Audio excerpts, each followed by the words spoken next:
Enggak.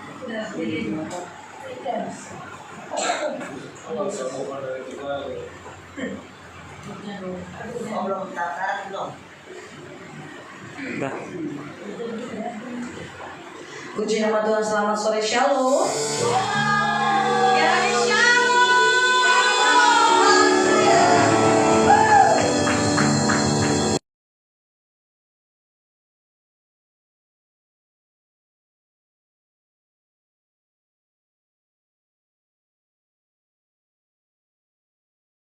Kita menyembah Tuhan dalam roh dan kebenaran pada sore hari ini. Yuk kita akan mulai ibadah kita pada sore ini. Kita bersatu hati di dalam doa. Betapa dalamnya kasih setiamu atau setiap kami Tuhan. Betapa besarnya kebaikanmu di dalam hidup kami. Kasih setiamu yang melampaui segala akal itu telah memelihara hati dan pikiran kami, dan yang memampukan kami sampai detik ini Tuhan.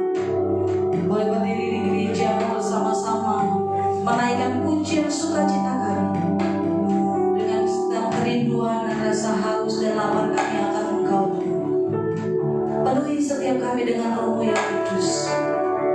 Penuhi setiap kami dengan hadirat-Mu, dan bawa terus kami tenggelam dalam kasih karunia-Mu, tenggelam dalam hadirat-Mu Tuhan.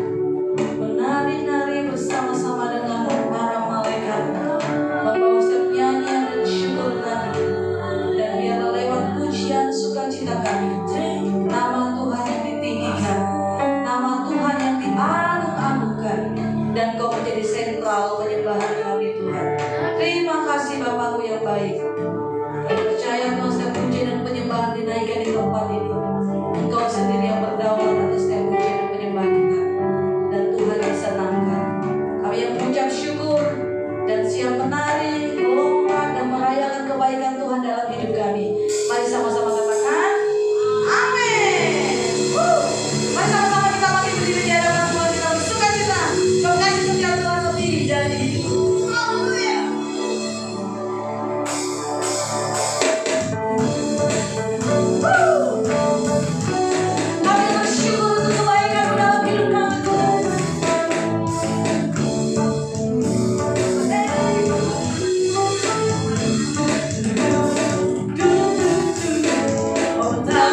Kami bersyukur untuk pertolongan Tuhan setiap hari dalam hidup kami. Kami tahu sempurna kehidupan kami saat Kau ada di dalam hati kami Tuhan. Saat Kau hadir memenuhi hidup kami, Kau memperhatikan setiap kami Tuhan. Sungguh sangat-sangat indah dalam Tuhan. Dan ketika Engkau di dalam setiap kami, biarlah sinar kemuliaan memancar dalam kehidupan kami Tuhan. Amin. Dan bawa kami tenggelam dalam kasih. Bawa kami masuk dalam hadirat-Mu Tuhan. Kami beri diri kami. Kami beri hidup kami. Kami beri pujian kami kepada Engkau. Yesus Kristus Tuhan. Terima kasih Tuhan.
terima kasih untuk hari ini ya Tuhan, di mana Engkau Allah yang memberikan kesempatan yang dahsyat, yang luar biasa atas kehidupan kami ya Bapa. Terima kasih untuk kesehatan, untuk kekuatan yang selalu baru, yang terus melimpahkan di dalam kehidupan kami ya Bapa.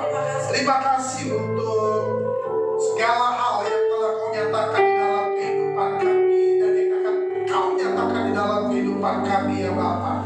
Kami sungguh percaya bahwa rahmat Tuhan itu selalu ada di dalam kehidupan kami ya Bapa. Terima kasih Tuhan. Sebentar kami mau duduk diam dalam hadirat-Mu Tuhan. Kami mau belajar tentang kebenaran-kebenaran firman-Mu Tuhan. Biar firman yang ditabur ini menjadi kekuatan bagi kami dan menjadi rema di dalam kehidupan kami. Urapi kami semua Tuhan. Urapi hamba-Mu yang akan menyampaikan firman-Mu pada sore malam hari ini Tuhan. Biar hamba-Mu yang menyampaikan dan anak-anak-Mu yang mendengar, semuanya diberkati Tuhan. Terima kasih Tuhan, terima kasih. Kami berdoa untuk seluruh alat-alat yang kami pakai ya Tuhan, baik itu multimedia ya Tuhan, Infocus ya Tuhan, bahkan alat-alat live streaming kami Tuhan, semuanya berjalan dengan baik ya Bapak. Tidak ada kerusakan apapun ya Tuhan, tidak ada gangguan apapun ya Tuhan. Semuanya berjalan luar biasa dan baik adanya ya Bapak. Terima kasih Tuhan, terima kasih untuk di dalam nama Tuhan Yesus. Haleluya, amin. Silakan duduk Bapak Ibu semua, puji Tuhan.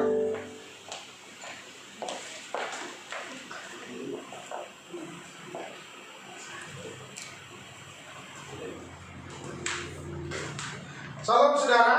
Shalom. Sekali lagi salam. Shalom. Bagaimana kabarnya hari ini, semuanya baik? Baik. Saya juga menyapa untuk sahabat-sahabat BTP saudara yang live streaming dimanapun kau berada. Saya percaya bahwa kita semua berada di dalam lindungan Tuhan. Amin saudara. Nah hari ini kita akan belajar tentang, ada satu tema yang akan kita pelajari bersama dengan bermakna tentang pencurahan Roh Kudus saudara. Berkaitan dengan pencurahan Roh Kudus ini, yaitu api Allah yang mengubahkan. Apa temanya?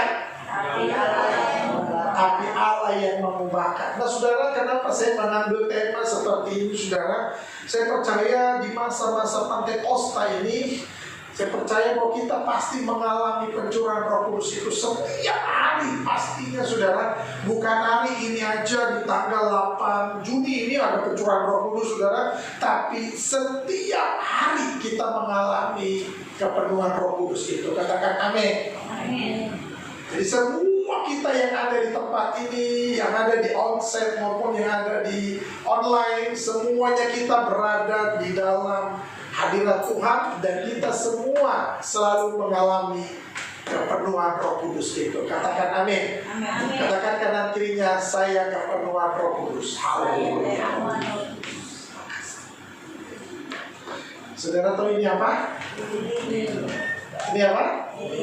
Lilin. Lilin ini tidak akan pernah berfungsi ketika dia akan begini terus saudara, dan tidak akan menjadi penerang bagi lingkungan di sekitarnya. Betul ya? Ketika lilin ini tidak dinyalakan dan tidak ada apinya, maka lilin ini akan seperti lilin biasa yang tidak ada fungsinya. Saudara, begitu pula dengan orang-orang percaya, saudara, betul? Orang-orang percaya memang sudah jadi Kristen, sudah dibaptis, tapi kalau nggak mengalami kuasa Tuhan, tidak mengalami pencurahan Roh Kudus dan tidak kepenuhan Allah, maka orang Kristen itu tidak akan pernah berfungsi dengan baik. Punya potensi besar, oke. Punya skill yang luar biasa juga oke. Tapi kalau tidak mengalami kepenuhan Allah, kepenuhan Roh Kudus, omong kosong saudara. Itu hanya sekedar skill saja, itu hanya sekedar talenta biasa saja, hanya sekedar ya kalian biasanya, tapi tidak ada rohnya. Saya mau bilang segala sesuatu yang kita lakukan hari ini, mari kita kemas dengan Roh Allah di dalamnya. Ada sistem Allah di dalamnya, ada roh Allah di dalamnya, saudara. Kita bungkus semuanya, saudara, dengan ilahi. Amin. Kita bungkus segala sesuatu. Mungkin kita berdagang, mungkin kita bekerja, mungkin kita ada di kantor. Mari kita bungkus segala sesuatunya dengan bungkusan ilahi. Artinya apa? Ada kepenuhan ilahi di dalam kehidupan kita.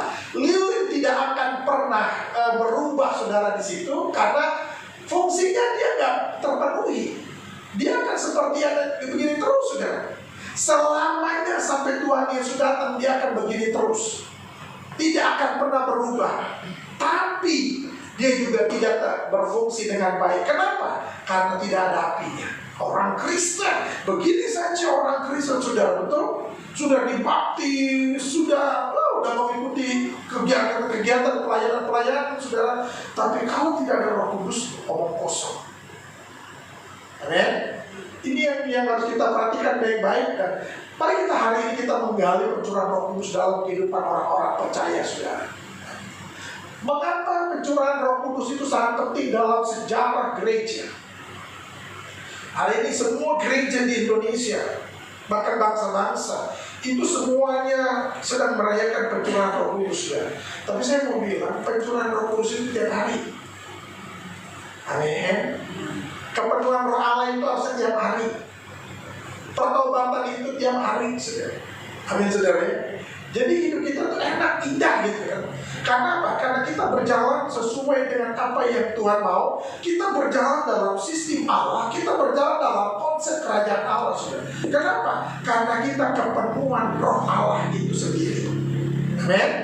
Nah, saudara, kenapa pentingnya pencurahan Roh Kudus dalam sejarah gereja? Yang pertama begini, karena pencurahan Roh Kudus adalah janji Allah dalam kehidupan kita sebagai orang-orang percaya. Yoel 2 ayat 28 sampai dengan 29, kita baca sama-sama 1, 2, 3. Kemudian daripada itu akan terjadi apa? Bahwa aku akan mencurahkan Rohku ke atas semua manusia. Tinggal manusianya mau terima atau tidak.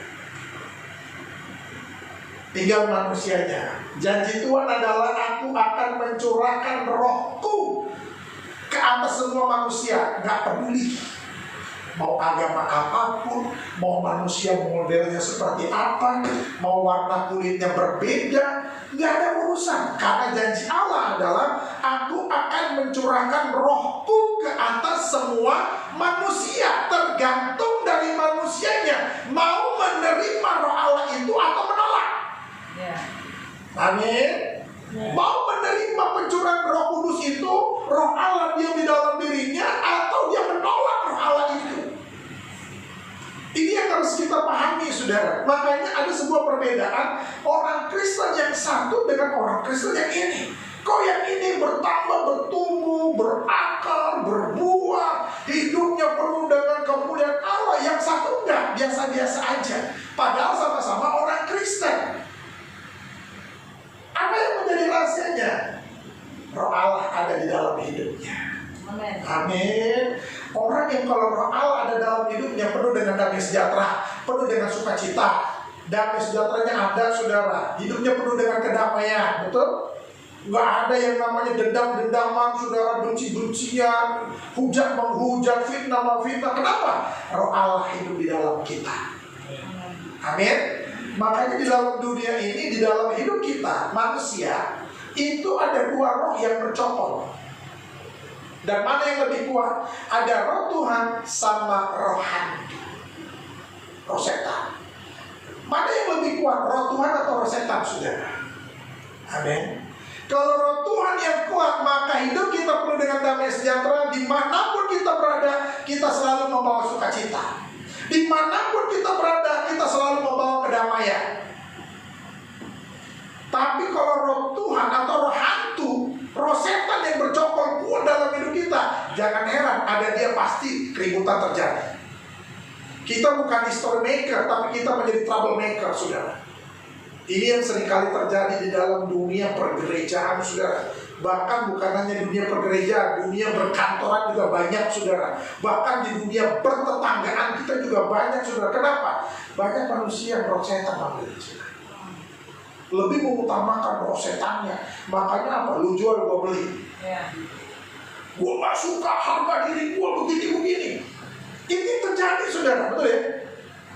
Makanya kalau kita sudah bicara model yang seperti itu, kita udah mikir roh Tuhan atau roh setan ada dalam diri kita. Karena dua nih, mana yang lebih kuat? Roh setan kah atau roh Tuhan kah? Amin. Tapi Alkitab mengatakan begini, aku akan mencurahkan rohku, roh Tuhan ke atas semua manusia tanpa pandang bulu.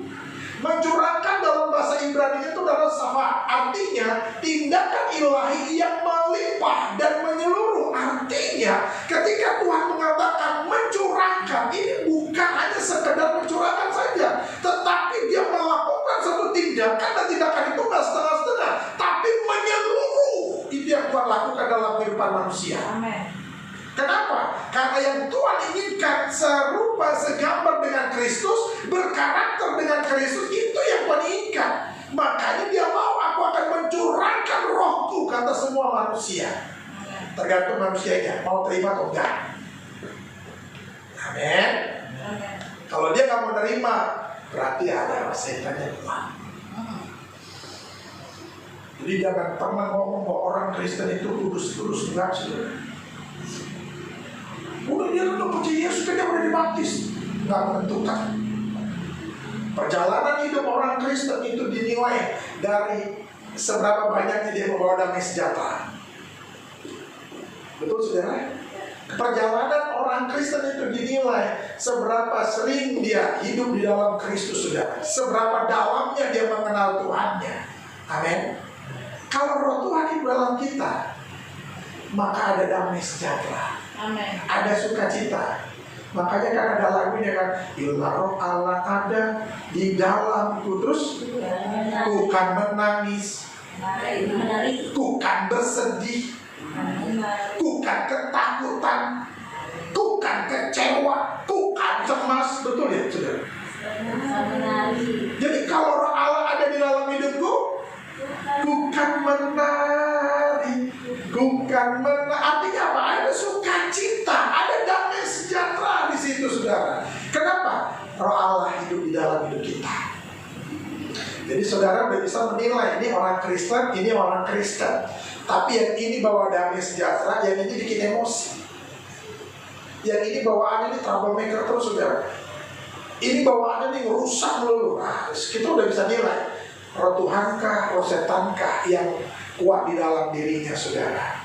Amin. Alkitab mengatakan, aku akan mencurahkan rohku ke atas semua manusia. Artinya dia melakukan tindakan, dan tindakan itu bukan setengah-tengah, tapi menyeluruh. Dia lakukan itu untuk manusia. Pencurahan Roh Kudus bukan hanya sekedar inspirasi saja, tapi transformasi ilahi dalam kehidupan manusia. Makanya gak ada orang yang udah Kristen dibilang begini, gue begini adanya kok, gimana gue bisa berubah dari dulu memang begini. Kagak bisa. Orang yang hidup dalam Kristus itu berubah. Amin. Kalau dia mengatakan gue udah dibaptis, gue sudah baca firman Tuhan, gue udah doa pujian penyembahan, dan hidup gue sudah ada di dalam Kristus, tapi pembawaannya selalu membawa kehancuran, tidak ada damai sejahtera di dalam hidupnya, maaf, ngomong kosong dia ngomong begitu, saudara. Amin. Kenapa? Karena kita bisa nilai kok. Dan di mana ada Tuhan Yesus, di mana ada Roh Allah, di situ pasti ada kebenaran hidup di dalamnya. Amin. Amin. Di mana ada Roh Allah, di situ pasti ada damai sejahtera. Di mana ada Roh Allah, di situ pasti ada sukacita, saudara. Amin. Nggak semuanya begitu, saudara. Artinya, saudara. Amin. Artinya gini, kalau kita sudah hidup di dalam Tuhan, maka kita harus mengalami perubahan. Amin. Maka dibilang apa? Bukan hanya sekedar inspirasi, tapi transformasi ilahi dalam kehidupan manusia. Berubahlah oleh pembaharuan budimu. Jangan serupa dengan dunia, tapi berubahlah oleh pembaharuan budimu, saudara. Kenapa? Yang Tuhan inginkan adalah perubahan. Ada hidup baru. Amin. Banyak yang saya baptis tuh kayak begitu semua modelnya. Banyak orang yang tanya, ini yang salah ayatnya atau yang baptis? Atau yang memang yang dibaptis sudah. Petugas pembaptisan itu memang kita pelaksana baptisannya. Tetapi yang menjalani hidup kan dia. Mau berubah apa enggak? Betul saudara? Baptisan itu kan tanda pertobatan. Oh iya, gue udah bertobat dari kelakuan yang jahat. Harusnya mengalami kelahiran baru di dalam hidupnya. Amin. Ya, kadang-kadang orang Kristen sudah lupa apakah sudah mengalami kelahiran baru atau belum, saudara, atau nggak pernah hidup baru lagi, atau tidak mengalami transformasi hidup lagi, atau Yesusnya udah nggak ada lagi, saudara. Kalau ada Yesus dalam hidupnya, pasti kedamaian ada. Amin. Amin, saudara. Allah tidak hanya memberikan hukumnya di loh batu, itu saudara, tetapi kini rohnya diam di dalam hati manusia. Kalau waktu zamannya Musa, itu ada peraturan main, ada hukum Allah, itu ada di roh batu itu sudah. Makanya jangan begini, jangan begini, jangan begini. Tetapi sekarang di zaman perjanjian baru, Tuhan sendiri yang menaruh rohnya itu ke dalam.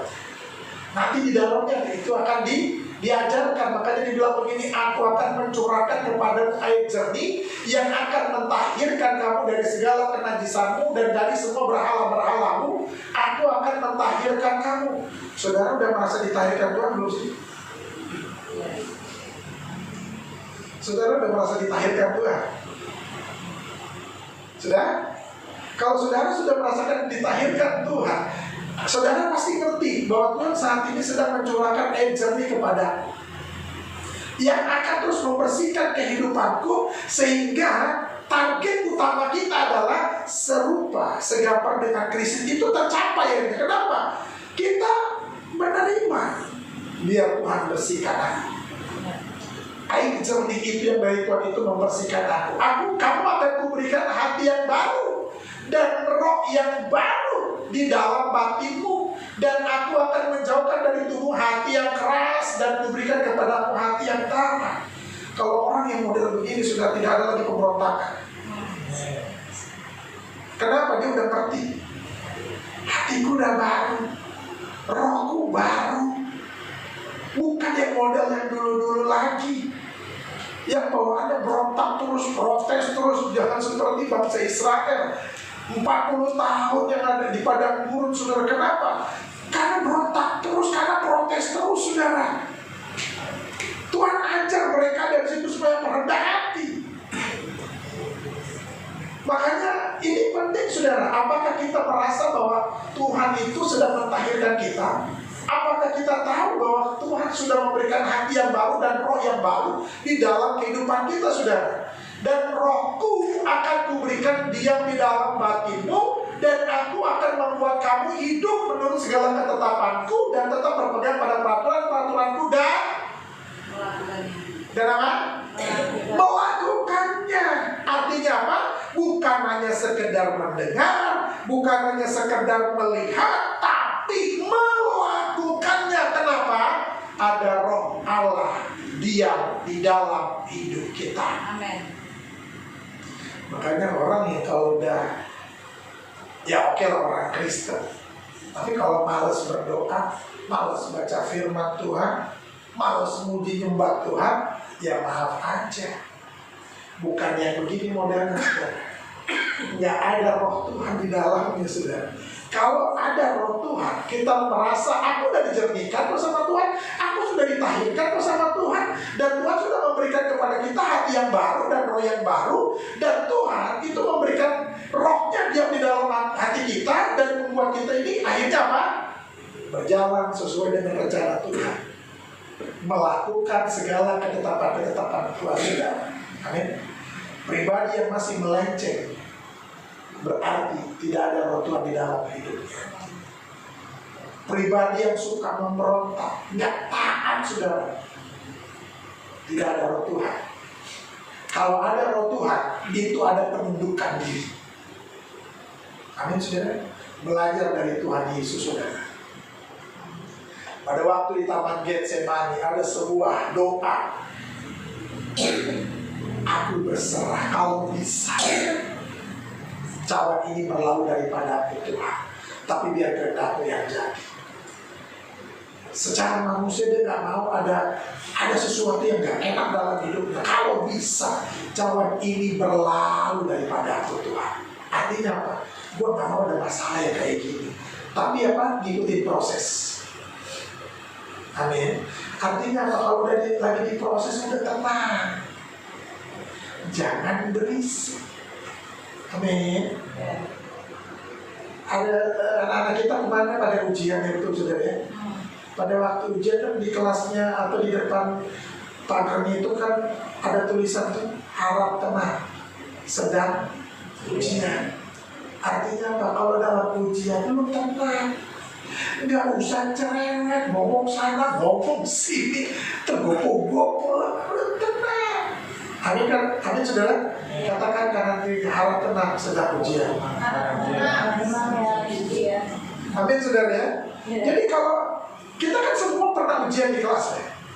Apakah pada waktu ujian di kelas semuanya gaduh, berisik, ngobrol sana ngobrol sini? Enggak kan? Semuanya diam, serius. Ya pusing-pusing sendiri. Nggak boleh noleh ke kanan ke kiri, saudara, betul? Nggak boleh tanya-tanya, nggak boleh nyontek. Ya udah nikmatin aja itu saudara. Amin. Katakan kanan kirinya, harap tenang sedang ujian. Yang kedua, mengapa pencurahan Roh Kudus itu penting dalam sejarah gereja saudara? Yang kedua dikatakan begini, karena tujuan pencurahan Roh Kudus adalah kuasa untuk bersaksi. Orang Kristen yang gak mau bersaksi adalah orang Kristen yang tidak punya Roh Kudus dalamnya. Hidup yang kita hidup adalah sebuah kesaksian. Amin. Makanya kalau di dalam komsel disuruh kesaksian, kesaksian apa? Ya kesaksian hidupmu. Aduh gimana? Aku gak punya kesaksian lah. Mati dong berarti hidupnya. Kalau gak punya kesaksian, masa gak punya kesaksian ditolong Tuhan kah atau apakah? Oh iya Pak, aku pernah ditolong Tuhan. Waktu itu aku film. Terus minum obat, aku sembuh. Ya udah dari tolong Tuhan dia sesudah. Kisah Para Rasul 1 ayat 8 apa? Kita baca sama-sama 1, 2, 3. Tapi kamu akan menerima kuasa Kalau Roh Kudus turun, kalau Roh Kudus turun ke atas kamu, maka kamu akan menerima kuasa. Kuasa untuk apa? saksi. Di mana? Di Yerusalem, terus Yudea, Samaria, sampai ke ujung bumi. Artinya apa? Dimanapun kita berada, di situ kita harus bersaksi bahwa Yesus adalah Tuhan dan Juru Selamat. Dan saya mau katakan untuk sahabat-sahabat saya yang ada di live streaming dimanapun Anda berada, saya mau katakan bahwa apapun kehidupanmu, percayalah bahwa Yesus itu tetap Tuhan dan Juru Selamatmu. Dan jangan pergi dari Yesus, dan jangan pernah jadi pengkhianat dari Yesus. Tetaplah bersama dengan Yesus apapun yang terjadi, dan hidupmu adalah kesaksian. Haleluya. Amin. Makanya kalau orang Kristen yang kesaksian harusnya rebutan, saya. Kenapa? Karena hidup kita adalah sebuah kesaksian. Di Yerusalem, di Yudea, Samaria, sampai ke ujung bumi. Artinya apa? Dimanapun kita berada, di situ kita harus menjadi saksi Kristus. Kalau kita mengalami Roh Kudus ini, saudara. Makanya kalau ada Roh Kudus, kita nggak ada takutnya, saudara. Amin. Apapun keadaannya terjang. Kenapa? Firman-Nya jelas, janji jelas. Kita diciptakan menjadi pemenang dan lebih daripada pemenang. Amen. Saudara tahu arti dari lebih daripada pemenang itu? Tahu? Lebih daripada pemenang kan Tuhan jadikan kita pemenang. Yes, amin. Berarti kita juara. Tapi Tuhan bilang apa? Dan lebih daripada pemenang. Ada, saudara tahu artinya apa? Lebih dari segala-galanya. Lebih dari segala-galanya. Artinya apa? Sing ada lawan. Nggak ada lawannya kita, saudara. Nggak, namanya sebenarnya kalau kita memahami makna ini, kita udah nggak takut lagi, kita udah nggak cemas lagi dengan dalam keadaan kita di dunia ini, saudara. Kenapa? Gua tahu, gua ciptakan pemenang dan lebih daripada pemenang. Kenapa? Ada bikinannya, saudara.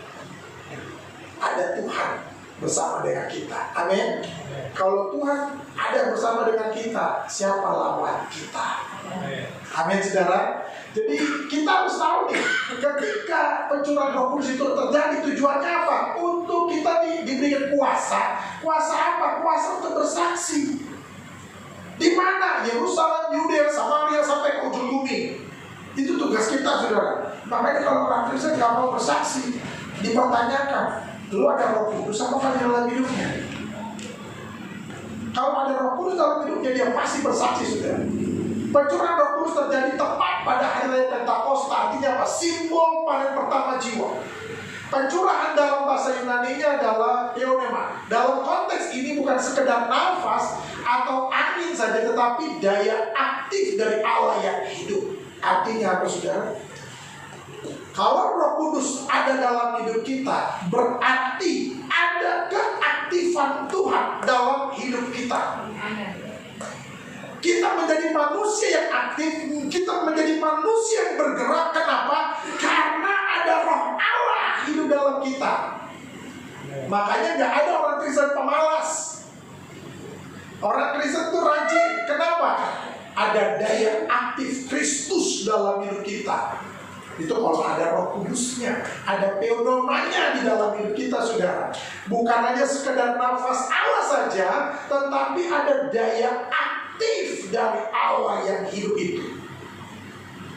Makanya kalau orang Kristen hidupnya biasa-biasa saja, ini dipertanyakan, lu gimana ceritanya? Orang Kristen itu harus jadi luar biasa, saudara. Bukan masalah materinya, saudara, tapi hikmatnya, rohaninya, kedewasaan rohaninya, itu yang harus kita ada dalam hidup kita, saudara. Kenapa? Roh Tuhan hidup di dalam ada pneuma yang hidup di dalam bukan hanya sekedar nafas Allah, tapi ada daya aktif Allah yang hidup di dalam kehidupan kita. Sehingga kita terus bergerak, nggak pernah bergerak mundur, maju terus. Kenapa? Ada pneuma dalam hidup kita ini, saudara. Katakan amin. Amin. Makanya orang Kristen itu aktif semua, nggak ada yang nggak aktif. Apalagi di sini perempuan-perempuan BTP ini luar biasa, saudara. Apa yang nggak bisa dikerjain sama mereka ini? Semua bisa dikerjain, saudara. Masalah pipa beres, masalah kabel-kabel beres, bocor-bocor sebentar lagi beres, gitu kan. Jadi kalau Ibu Mary ibadahnya masih seperti yang dulu, udah dari kemarin beres itu. Kenapa? Karena ini aktif, ada daya aktif dalam hidup kita. Katakan amin. Amin. Jadi, Roh Kudus menggerakkan kita untuk apa? Bersaksi, bukan hanya dalam kata-kata, tapi ada otoritas Allah, saudara. Ada kuasa Allah dalam hidup kita. Makanya selagi masih hidup, bersaksilah. Bersaksilah bahwa Yesus adalah Tuhan dan Juru Selamat. Bukan hanya sekedar tokoh agama saja, bukan hanya sekedar nabi saja, tapi Dia adalah Tuhan dan Juru Selamat. Amin. Yang ketiga, mengapa pencurahan Roh Kudus itu sangat penting dalam sejarah gereja? Yang ketiga, karena pencurahan Roh Kudus adalah penggenapan janji Allah dalam Pentakosta. Amin. Kisah Para Rasul 2 ayat 1 sampai dengan 4, maka penuhlah mereka dengan Roh Kudus, lalu mereka mulai berkata-kata dalam bahasa-bahasa lain. Dia disebut dengan bahasa lidah, saudara. Makanya jangan heran pada masa itu, saudara, terjadi pencurahan Roh Kudus, semua berbahasa-bahasa. Ada orang-orang Nabi, kayak orang mabuk mereka. Kok bahasanya kayak kita ya? Kok ada kayak bahasa Cina, kok kayak bahasa Arab, kok kayak bahasa ini, kok sama ya? Itu mereka bahasa apa? Saudara, bahasa lo tidak ada yang bisa perhatikan. Tetapi kamu akan menerima kuasa kalau Roh Kudus turun ke atas kamu, dan kamu akan menjadi saksiku di mana? Yerusalem, Yudea, Samaria sampai ke ujung bumi. Kata kuasa di sini berarti apa? Dinamis, kuasa Allah, bukan kekuatan manusiawi. Kita dipanggil bukan hanya untuk menerima roh saja, tetapi untuk apa? Menjadi saksi yang mengubah tatanan hidup dunia. Amin, saudara. Keberadaan kita dahsyat dan luar biasa kalau Tuhan ada dalam hidup kita. Tapi keberadaan kita akan biasa-biasa saja, seperti lilin ini, saudara. Lilin ini tidak akan pernah berubah bentuk sampai kapanpun kalau dia tidak berfungsi dengan baik. Tapi lilin ini akan berubah bentuknya kalau dia berfungsi. Betul, saudara? Sampai saudara umur tua, sampai saudara rentak semuanya, saudara dari kakek nenek, lilin ini akan tetap menjadi lilin seperti ini, saudara. Bentuknya nggak berubah. Kenapa? Karena nggak berfungsi. Kehidupan kekristenan juga kita tidak akan pernah mengalami perubahan yang signifikan kalau tidak ada roh Allah, tidak ada api Allah dalam hidup kita yang terus membakar kehidupan kita, yang terus membuat kita ini bergelora dalam hidup kita, saudara. Amin. Kesimpulannya, pencurahan Roh Kudus bukanlah opsi tambahan, tetapi ini adalah esensi dari hidup orang Kristen yang sejati, saudara. Amin. Pencurahan Roh Kudus itu bukan hanya perayaan-perayaan biasa saja, saudara, tapi ini adalah esensi kehidupan orang Kristen yang mengalami kelahiran baru. Makanya kalau tidak ada Roh Tuhan dalam hidupnya, tidak ada kelahiran baru dalam hidupnya, saudara. Kenapa? Karena masih dikuasai oleh roh yang bukan dari roh Allah itu sendiri. Biar roh Allah menguasai kehidupan kita, saudara. Kenapa? Karena ini adalah esensi dari kehidupan kekristenan kita. Ia memampukan kita, ia memperbaharui kita, dan ia memutus kita. Tanpa roh Allah, gereja hanyalah organisasi. Betul? Dengan roh Allah, gereja menjadi organisme yang hidup dan aktif. Yes. Amin, saudara. Jadi gereja bukan hanya sekedar bergereja, bukan hanya sekedar organisasi gereja, tapi gereja adalah sebuah organisme dari kehidupan Allah yang hidup di dalam kita ini, aktif di dalam kehidupan kita, saudara. Makanya kalau orang Kristen yang hidup di dalam gereja, dia harusnya ngerti tentang sebuah organisasi. Kalau roh Tuhan ada dalam hidupnya, saudara, dia ngerti tentang organisme sebuah gereja. Kalau dia tidak ada roh Tuhan, maka jangan heran, saudara, nggak ngerti struktur, nggak ngerti organisme kehidupan gereja, saudara. Amin. Ini yang harus kita pahami baik-baik, saudara. Sekali lagi saya katakan bahwa pencurahan Roh Kudus bukanlah opsi tambahan, tetapi ini adalah esensi dari hidup orang Kristen sejati. Katakan amin. Jadi pencurahan Roh Kudus itu penting di dalam kehidupan kita, saudara. Kenapa? Inilah esensi kehidupan orang Kristen yang sejati. Ada roh Allah hidup di dalam dia. Bukan roh setan atau bukan roh lain, tapi roh Allah hidup di dalam dia. Kalau roh Allah hidup di dalam dia, maka yang dia bawa apa? Otoritas Allah, kuasa Allah, ada damai sejahtera, ada sukacita, ada buah Roh Kudus. Itu ada di dalam kehidupan kita, saudara. Katakan amin. Maka ketika orang Kristen itu tidak ada roh Allah, maka tidak ada Roh Kudusnya di dalam hidupnya, dan tidak ada buah Roh Kudusnya. Makanya bawaannya berantem terus. Tidak ada kedamaian dalam hidupnya, tidak ada sukacita dalam hidupnya, saudara. Amin. Kelihatan, saudara, kalau orang Kristen yang hidupnya penuh dengan roh Allah, pasti ada buah roh di dalam hidupnya, saudara. Amin, saudara. Kita diajarin gini. Dulu. Kalau kita penuh dengan Roh Kudus, ciri awalnya apa? Udah pernah belajar ya? Ciri awal bahwa kita ini dipenuhi Roh Kudus, ciri awalnya apa? Berbahasa lidah, berbahasa roh. Saya mau tambahin gini sudah, bukan hanya sekedar berbahasa roh, tapi ada buah roh dalam hidupnya. Amin. Ada perubahan di dalam hidupnya, ada transformasi di dalam hidupnya, saudara, sehingga menghasilkan buah Roh Kudus. Dan buah Roh Kudus itu bisa dirasakan oleh banyak orang. Bukan hanya jago bahasa roh. Banyak orang bisa semua jago, tapi dia menipu, tapi maki-maki, saudara. Di sini nggak ada kayak gitu modelnya. Amin. Karena di sini sudah mengalami pencurahan Roh Kudus, sudah mengalami Roh Allah hidup dalam hidup kita, saudara. Katakan amin. Jadi biar kita semua yang ada di tempat ini dan yang ada di dalam online, saudara, saya mau katakan, berubahlah oleh pembaharuan budimu. Kenapa? Karena ada Roh Allah hidup di dalam kehidupan kita. Janganlah serupa dengan dunia ini. Berbeda kita, saudara. Amin. Katakan kanan kirinya, kita ini berbeda. Kita berbeda. Amin, saudara. Mari kita berdoa. Bapa di surga, terima kasih, kami mengucap syukur kepada Tuhan. Terima kasih untuk firman-Mu hari ini ya Bapa, yang mengajarkan kami bagaimana esensi kehidupan seorang Kristen yang sejati, hidup dalam kepenuhan Roh Allah itu ya Bapa. Terima kasih Tuhan, berikan kemampuan kepada kami, berikan kekuatan kepada kami Tuhan, untuk kami hidup melakukan kebenaran firman-Mu, menjadi pelaku dari firman itu Tuhan. Bukan hanya sekedar pendengar saja, tapi kami melakukan apa yang Tuhan inginkan dalam kehidupan kami Bapa. Terima kasih Tuhan, di dalam nama Tuhan Yesus. Haleluya. Amin.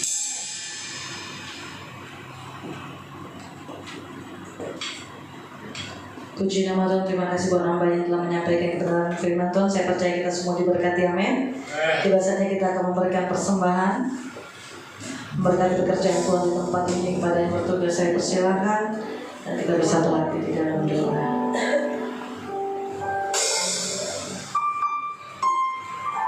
Sungguh kami mengucap syukur Tuhan untuk berkat-Mu di sepanjang minggu dalam perjalanan hidup kami. Dengan segenap hati kami rindu juga Tuhan memberkati pekerjaan Tuhan di tempat ini dengan persembahan. Kami tahu gak seberapa Tuhan, tapi kami percaya Tuhan yang hidup, yang memberkati setiap usaha pekerjaan kami, studi kami, bahkan apapun yang kami kerjakan. Kami tahu Tuhan memberkatinya berlimpah-limpah. Ini korban syukur kami yang kami bawa dengan segenap hati kami. Mari setiap kita yang siap yang memberi persembahan dengan penuh sukacita, sama-sama katakan amin. Sambil persembahan dijalankan, saya akan membacakan beberapa pengumuman. Warta Sepekan Gereja GKI Bethlehem Tanjung Priok, Minggu 8 Juni 2025. Kami mengucapkan terima kasih banyak kepada Bapak Pendeta Iksan Ferdinand Palopo MTH atas firman Tuhan yang disampaikan kepada kami. Tuhan berkati berlimpah-limpah.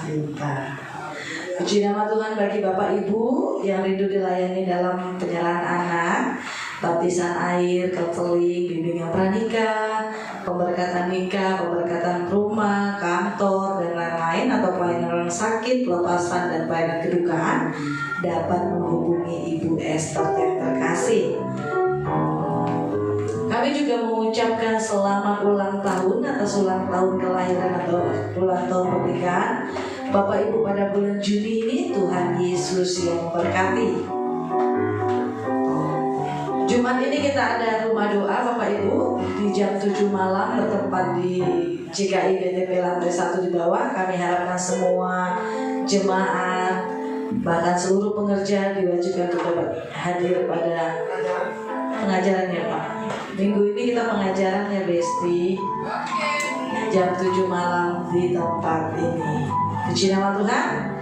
Dan bagi jemaat Tuhan yang rindu menabur dalam bentuk perpuluhan, diakonia, persembahan syukur, dapat mentransfer ke rekening gereja atas nama GKI Bethlehem Tanjung Priok.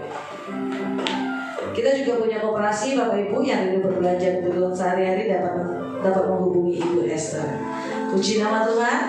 ibadah raya minggu depan disertai ibadah sekolah minggu tanggal 5 Juni 2025 di jam 5 sore, nggak ada yang berubah.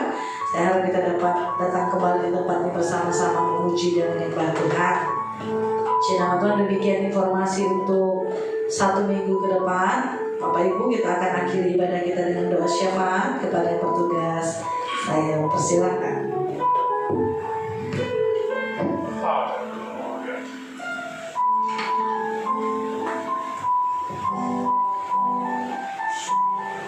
Mari kita bersatu dalam doa.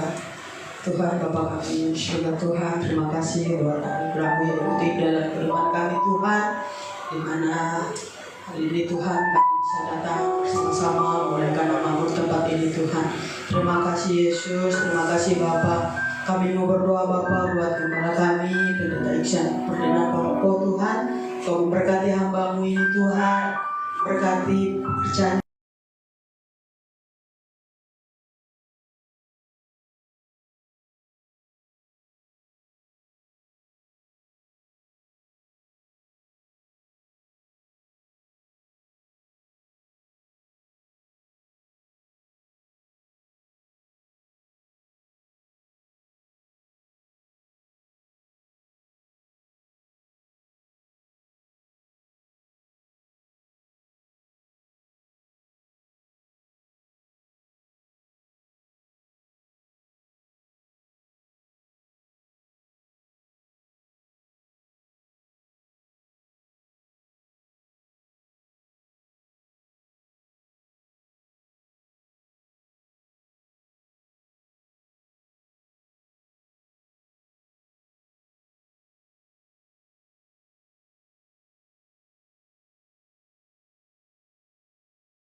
Datanglah pada jam-Mu, jadilah kehendak-Mu di bumi seperti di surga.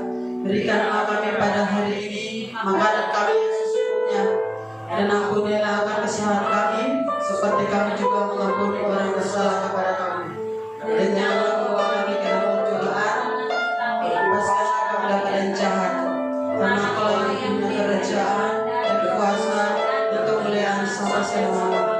Sebelum kami pulang kami rindu menerima berkat pembicaraan kami. Mari saudara katakan bertinggi-tinggi dan terimalah berkat dari surga. Biar berkat damai sejahtera Allah, berkat sukacita surga, bahkan berkat yang berlimpah-limpah, terimalah itu di dalam nama Tuhan Yesus. Kasih Allah dan penyertaan yang manis dengan Roh Kudus menyertai saudara dan saya sampai kesudahan akhir zaman, sampai Maranatha Tuhan Yesus datang menjemput kita di angkasa yang penuh dengan kemuliaan.